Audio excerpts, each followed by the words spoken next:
wish it were me. I'm writing to change. And to hopes that one day you will see me not for who I am, and I deserve your hate. Halo semua, apa kabar? Berjumpa lagi dengan Raja Sinema. Kali ini Raja Sinema membahas film yang berjudul Old Boy yang keluar pada tahun 2013. Karena ini video rekap alur cerita, maka video ini akan mengandung spoiler. Udah gak sabar semuanya, langsung aja, enjoy!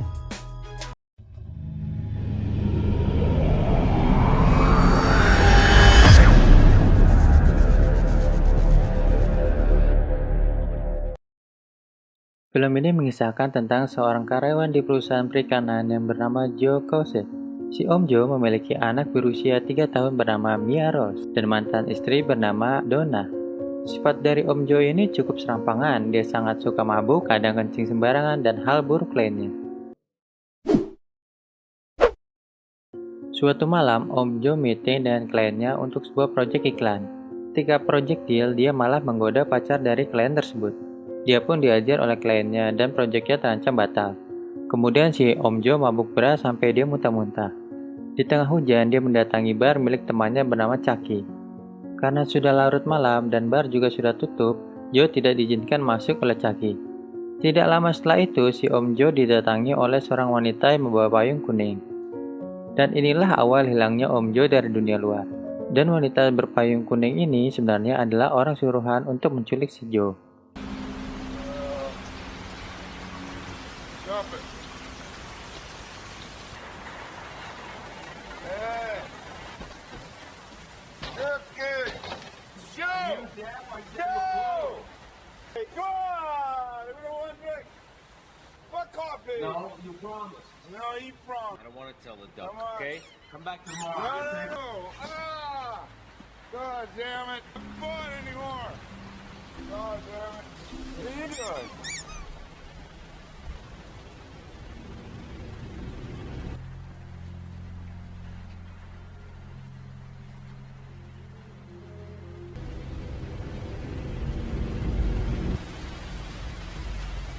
Setelah sadarkan diri, Joe berada di sebuah kamar mirip seperti kamar hotel. Namun sebenarnya ini adalah kamar isolasi yang mirip seperti penjara. Dengan penuh tanda tanya, Joe keheranan kenapa dia bisa berada di kamar tersebut. Di kamar ini, Joe selalu diberikan makanan dan minuman yang sama setiap harinya. Hari demi hari Joe lalui di kamar itu. Ketika Joe sedang menonton TV, Joe melihat wanita sedang memperagakan gerakan olahraga.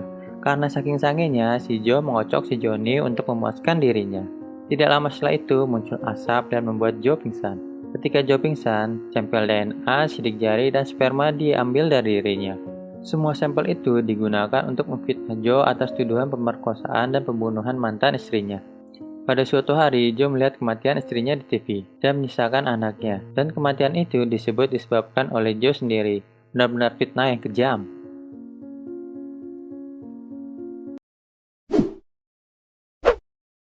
Bulan demi bulan Joe lalui di kamar itu. Karena kesepian, Joe membuat teman halunya sendiri.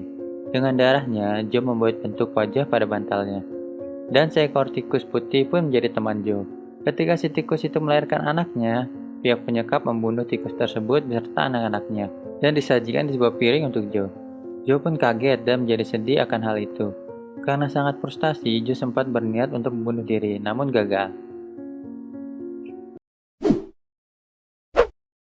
Tahun demi tahun pun berlalu.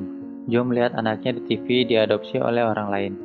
Dia pun melihat anaknya bermain alat musik dengan begitu indah. Hal itu membuat Joe memiliki semangat baru, dan dia mulai menulis surat untuk putrinya, agar ketika dia keluar, putrinya dapat membaca surat-suratnya bahwa selama ini bukan dia yang membunuh ibunya. Joe akhirnya berhenti minum minuman beralkohol, dan juga Joe menyempatkan untuk berolahraga, supaya kalau dia bebas, dia bisa bertemu dengan putrinya dengan kondisi yang prima, dan untuk membalas dendam pada orang yang menyekap dirinya. Setelah berpuluh tahun Joe di kamar itu, dia berencana melarikan diri melalui tembok kamar mandi. Joe mulai mencongkel batako demi batako dinding tersebut. Tepat ketika Joe ingin kabur, pihak penyekap mengetahui hal itu dan putri Joe ditampilkan di TV. Ketika Joe melihat itu, Joe terharu karena putrinya akan memaafkannya dan memberi kesempatan kepada dirinya. Dan asap putih pun muncul untuk membuat Joe pingsan. Tepat di tahun ke-20, Joe dibebaskan. Di plot twist selanjutnya, kita akan mengetahui kenapa Joe sampai diculik dan disekap selama itu. Di hari kebebasannya, Joe dibekali uang dan juga smartphone. Dia juga membawa surat-surat yang ditulis untuk putrinya. Tidak lama setelah Joe menghirup udara bebas, Joe melihat seorang wanita dengan payung kuning yang sama ketika dia diculik 20 tahun yang lalu. Joe mengikuti wanita itu, namun dihalangi oleh gerombolan pemuda. Dia pun menghajar para pemuda tersebut karena menghalangi dirinya.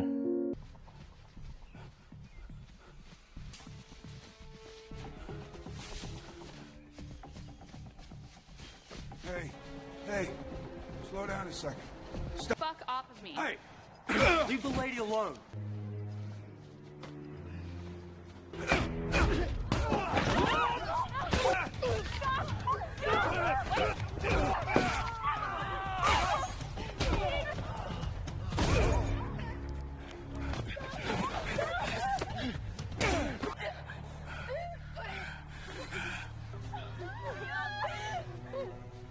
Setelah hampir dekat dengan wanita berpayung kuning ini, payung tersebut malah dipegang oleh seorang pria.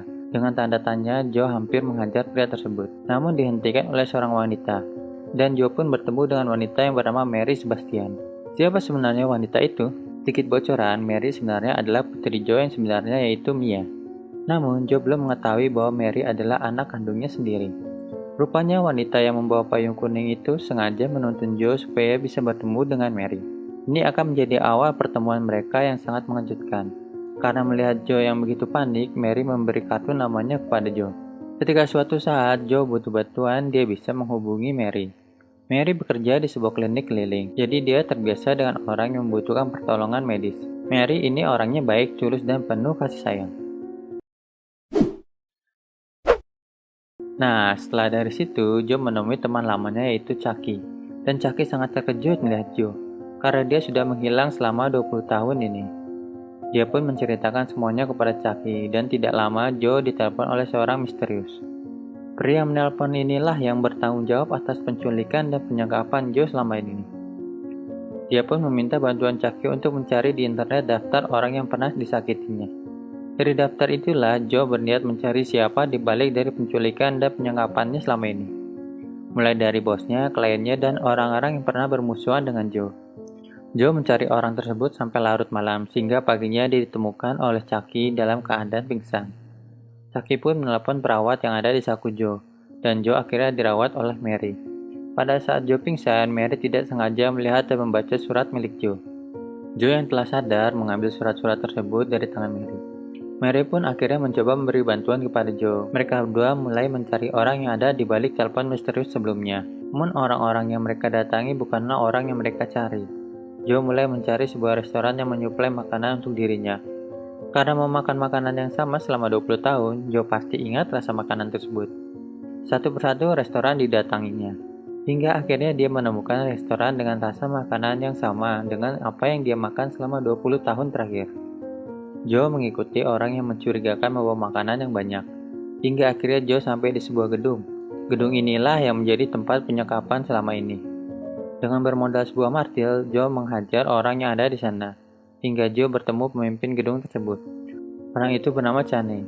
Namun Chane hanya orang suruhan yang menyiapkan fasilitas kamar isolasi yang mirip dengan kamar hotel. Untuk mendapatkan informasi, Joe menyiksa Chane dengan sadis supaya dia memberitahu siapa orang yang mengurung dia. Nah, sayangnya Chane juga tidak tahu siapa kliennya tersebut. Dia menyuruh Joe untuk memutar sebuah rekaman. Dalam rekaman tersebut, klien misterius itu hanya menyuruh Chane mengurung Joe selama 20 tahun tanpa diketahui oleh dunia luar. Setelah itu, Joe berniat keluar dari gedung tersebut, namun dihadang anak buah Chane. Dengan brutal, Joe menghajar mereka semua, namun Joe harus mengalami cedera yang cukup parah. Di luar gedung, Joe diselamatkan oleh seorang pria dan diantarkan ke tempat Chucky. Orang yang mengantar Joe inilah orang di balik penculikannya selama ini. Nanti akan kita bahas siapa sosok pria ini dan kenapa dia mengurung Joe selama 20 tahun lamanya. Back up! Back up! Hurry! Easy. Easy. Back up. Easy. Easy. Get up! Get up! Get up, man! Marco.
Joe yang sudah terluka parah dirawat oleh Mary dan teman-temannya.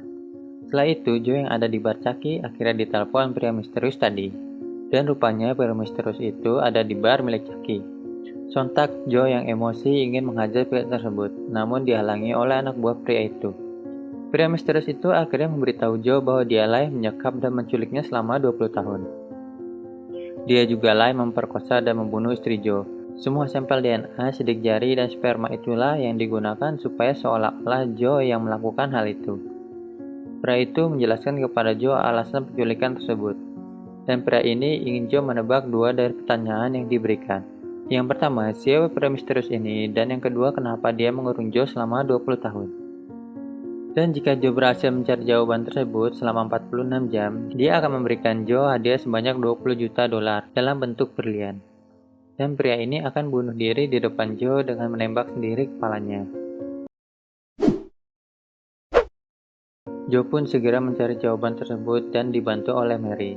Menariknya, hubungan mereka menjadi semakin dekat, dan kedekatan mereka ini akan menjadi malapetaka bagi Joe nantinya. Mereka akhirnya menemukan petunjuk dari sebuah musik, yang menjadi sound dari handphone milik Joe, di mana saat pria misterius itu menelpon, nada deringnya akan selalu sama. Nah, sound itu mengarah ke sebuah sekolah bernama Evergreen Academy, di mana Evergreen Academy ini adalah tempat di mana Joe dulu bersekolah. Setelah mendapatkan berbagai informasi, mereka mendatangi Evergreen Academy untuk mendapatkan arsip sekolah. Namun sekolah itu sudah ditutup dan dijaga oleh security, hingga akhirnya mereka memutuskan kembali di malam hari. Sambil menunggu malam, mereka menginap di sebuah hotel. Tidak lama setelah itu, mantap-mantap pun terjadi di antara mereka berdua. Joe dan Mary akhirnya berhubungan secara intim dan aksi mereka juga dilihat oleh pria misterius tadi. Joe tidak sadar kalau wanita yang digenjotnya adalah anaknya sendiri, yaitu Mia, yang telah berubah nama menjadi Mary Sebastian. Malam pun tiba. Mereka kembali ke Evergreen Academy untuk mencari informasi lagi. Akhirnya mereka menemukan fakta yang sangat mengejutkan. Rupanya pria misterius yang menyekap Joe bernama Adrian Price. Joe mendapatkan info kalau keluarga Price pernah mengalami tragedi keluarga yang sangat menyedihkan, di mana satu keluarga dibunuh dan hanya menyisakan Adrian Price saja. Joe mencoba mengingat masa lalu di sekolah itu, dan ternyata Adrian Price memiliki seorang saudara perempuan bernama Amanda Price. Amanda inilah yang menjadi penyebab kenapa dia mengurung Joe. Amanda selalu dibully oleh teman-teman sekolahnya, hingga suatu ketika kedapatan oleh Joe sedang mantap-mantap oleh seorang pria. Dan pria tersebut adalah bapaknya sendiri, Arthur Price. Amanda sendiri memiliki perilaku yang sangat buruk, suka mantap-mantap dengan bapaknya sendiri, hingga dia dianggap sebagai pelacur. Karena mengetahui hal itu, Joe menceritakan kepada teman-teman sekolahnya, hingga Amanda sering dibully. Dan hal itu akan ada hubungannya dengan tragedi keluarga Price tersebut. Berbekal informasi tersebut, Joe berniat untuk menemui Adrian. Namun Mary menjagatnya karena khawatir dengan keselamatan Joe. Joe pun berhasil meyakinkan Mary kalau dia akan baik-baik saja. Setelah Joe berada di tempat Adrian, Joe langsung menanyakan di mana Mia anaknya. Dan Joe sempat membunuh asisten Adrian. Joe akhirnya menjawab pertanyaan Adrian, bahwa yang menyekapnya adalah Adrian Price.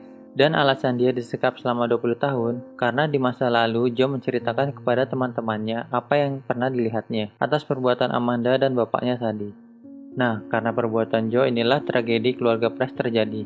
Karena merasa malu telah mantap-mantap dengan anak perempuannya sendiri, Arthur Price membunuh semua anggota keluarganya termasuk dirinya sendiri, menyisakan Adrian yang selamat dari tragedi itu. Sehingga Adrian sangat dendam kepada Joe.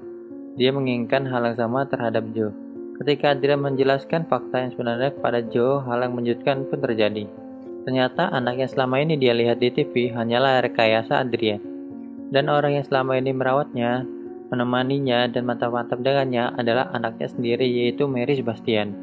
Dan hal itu telah direncanakan oleh Adrian sebelumnya. Joe yang mengetahui fakta sebenarnya merasa sangat syok. Ini adalah rencana balas dendam yang sangat gila. Akhirnya Adrian dapat membuat Joe merasakan apa yang ia rasakan. Adrian lalu menghubungi Mary. dan Joe memohon kepada Adrian untuk tidak melibatkan Mary dan tidak memberitahu kalau Joe adalah bapaknya. Karena merasa balas dendamnya telah usai, Adrian menembak dirinya sendiri dan meninggalkan Joe dengan penuh kepedihan. Di akhir film, 1 hari setelah itu, Joe menulis surat kepada Mary agar tidak lagi menemui dan mencari dirinya. Dan di sini Mary diberi berlian dan sebuah mainan yang dulu pernah diberikan Joe ketika Mary berulang tahun. Lalu dia mendatangi Jenny dan memberi dia berlian agar dia bisa dikurung kembali di hotel tempat dia dulu dikurung. Dan Joe berniat untuk pergi dari dunia luar. Dan film pun berakhir.